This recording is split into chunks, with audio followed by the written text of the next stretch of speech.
Get her running here and see if we got more voltages going to the battery. Okay.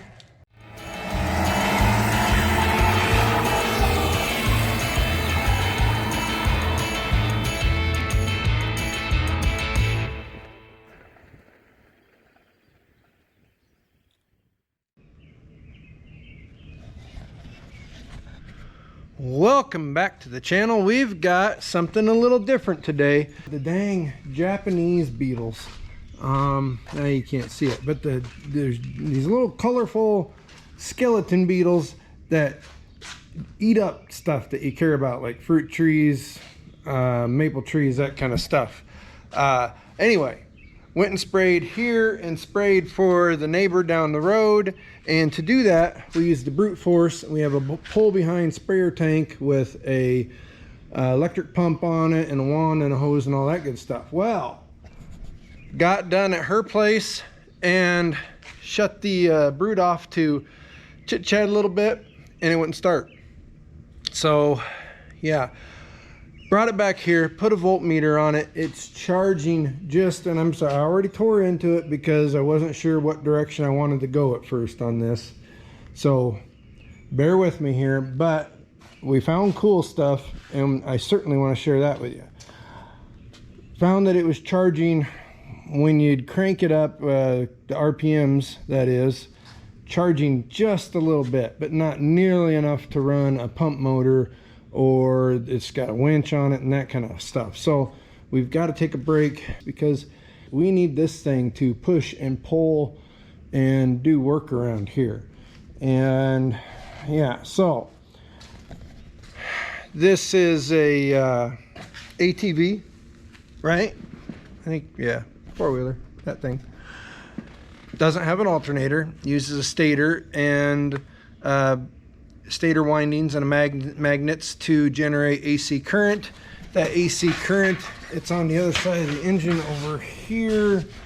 We got to go through behind the recoil starter and the next plate to get to that. That AC current comes back here to this rectifier regulator,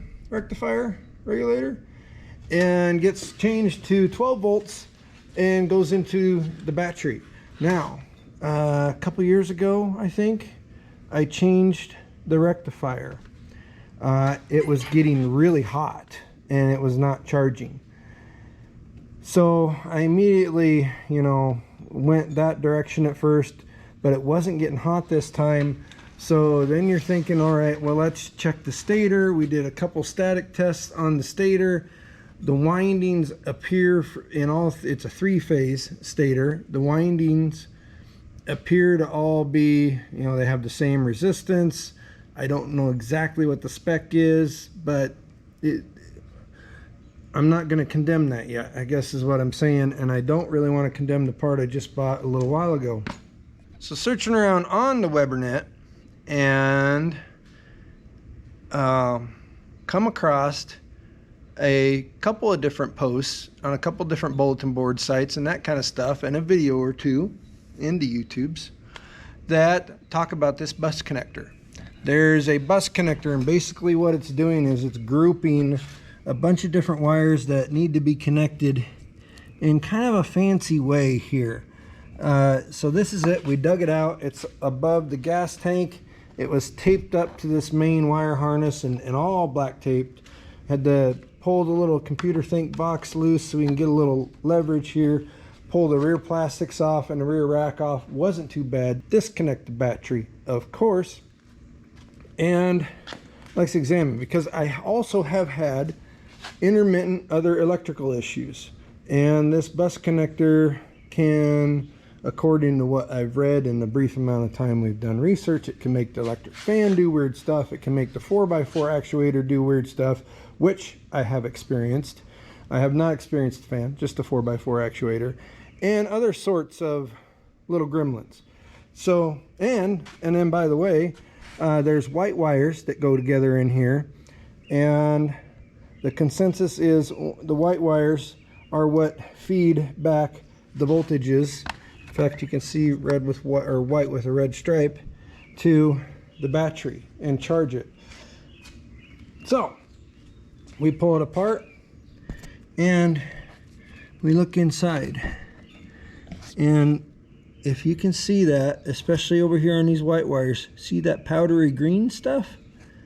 That's the corrosion happening. Now we don't see any meltage, so that's good. Ooh, you get a little brownish there, but we've got a lot of the greenness, and that's all over in these white wires that I don't have a service manual, and I'm not opposed to service manuals. A person should probably get one for most of the rigs that they plan on working on themselves, but it'd also be nice if you could look stuff up on the internet in times of need without waiting for a book to get here or download something.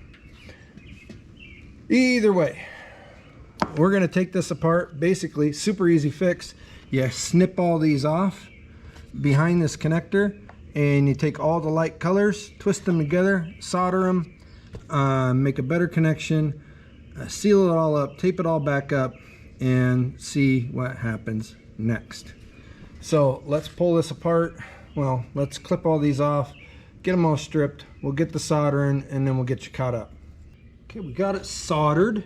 It ain't beautiful. I'm not a solder wire welder professional. And the black ones, the black and yellow ones, there were 6 of them bad rides that you had to get twisted together. Now we're going to take some decent quality heat shrink. We run it over our twist there. Then we're going to use Steve to heat it up a little bit, get it all shrunk down around there as best we can. I like to use a lighter for this rather than a torch, just because sometimes the torch can get a little too hot. And then the end of these, if you didn't know this, you can go boop and seal that end. But you didn't know that about the old tubing. Pull our white ones down, and what we're doing is we're giving them just a little bit of twist here. Now I know we did some extra stripping there. They're all in the solder, I promise you. And now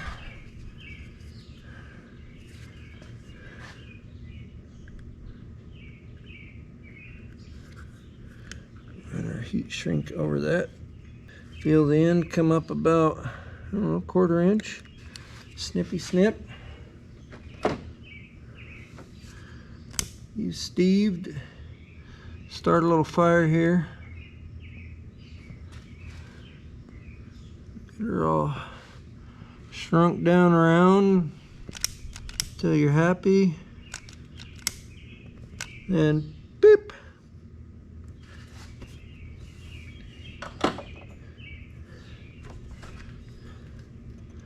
And the last one.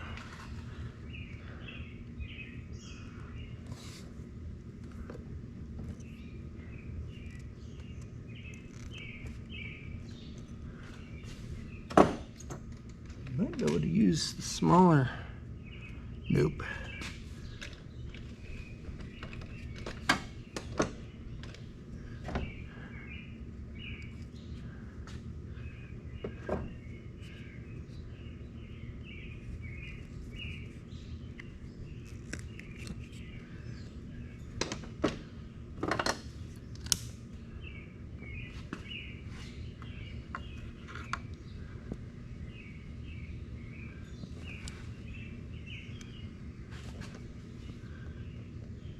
Be mindful of your use of the flame here, because you are working just a couple inches above the fuel tank, and this is why I got this little old license plate here in case we drip the drop of hot solder on there.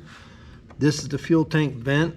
You do have to pull it out to get better access to your wire loom here, but then just nub that thing back in there so you don't have vapors around flames. All right, that's that. We come back, we'll put things back together to a point where it'll fire up and see if that helped.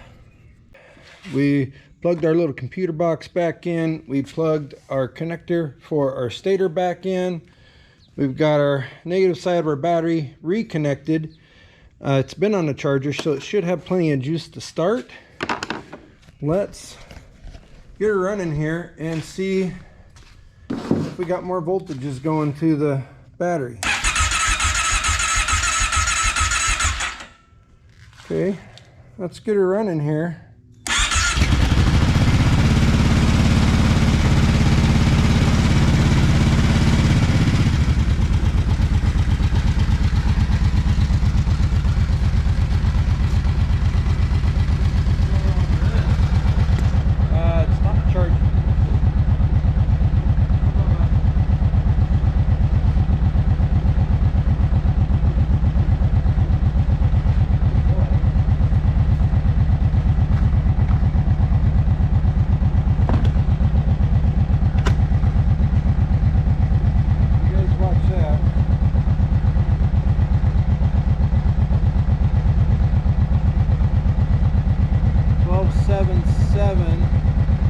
That ain't great.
I might have just done it.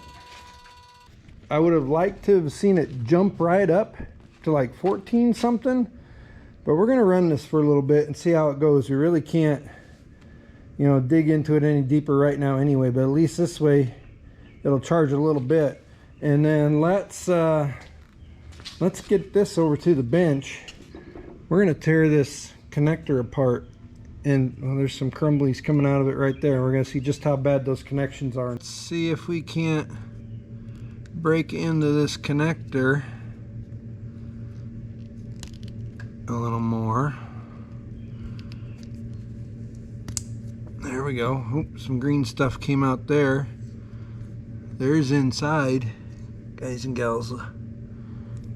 These two look okay. And see what they're doing? They're just ganging these 4 connections or 6 connections of black together here, 4 connections of brown, and then 4 connections of white. And they're just putting all those together. Now, can we pop? Are these retained in here? They probably are, but we'll see here. Oh, okay. And it's basically just a spade loop. So we've got some blackening on those terminals. There's corrosion, a little bit of coloration there, but you know, it's not like it's rotting away in there. And then I don't know how. Oh yeah, I do. Let's get this apart.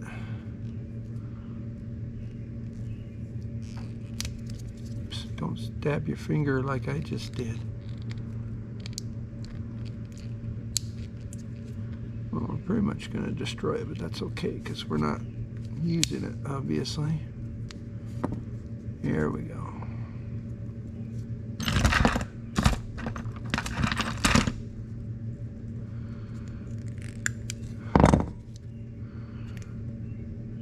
Yeah, look at that, guys and gals. There's our corrosion. Those are our 2 white wires, 2 of our 4.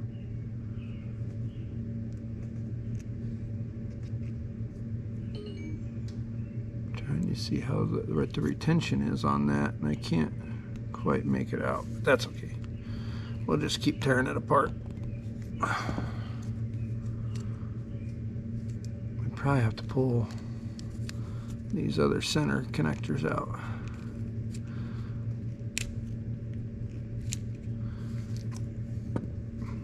That one's got just a little bit of corrosion starting.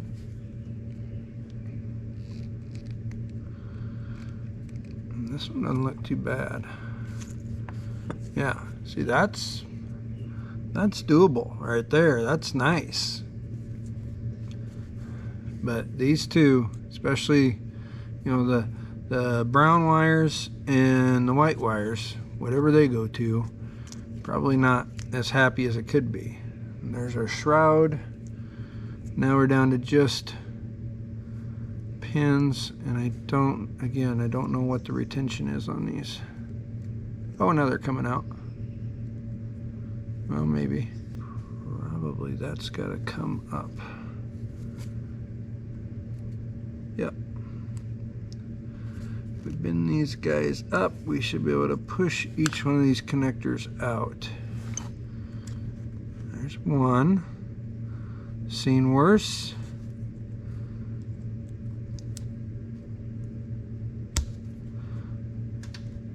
I'm going to save you the drama of doing all 8 of these. I'm just going to do the ones that we're concerned with causing us trouble.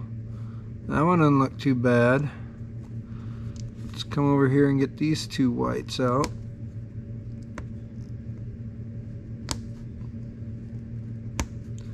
A little more greeny looking over here. Oh yeah, look at that. And that one's gritty. That could have been part of our problem. See, I don't know if it'll focus. But yeah, that one's not good. Not rotted away, but not good.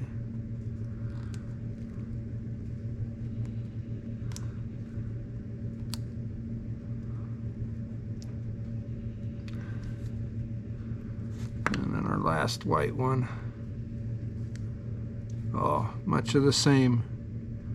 Just full of corrosion. So this could, I mean, it's coming off on my fingers, this could create the resistance enough to not let that rectifier send good voltage to the battery. What have we learned? The bus connector on Brute Forces, I can't pretend to know what years, 2003 to 2008 maybe, somewhere in there. If you're having weird electrical issues, check it out. If your charging system isn't acting quite right, check it out. I'm not 100% convinced that we're out of the woods here. We may still have some stator issue or a rectifier issue. And we're gonna ride it for a while, see how it does. We've got chemical spraying, some weed spraying to do in the next few days.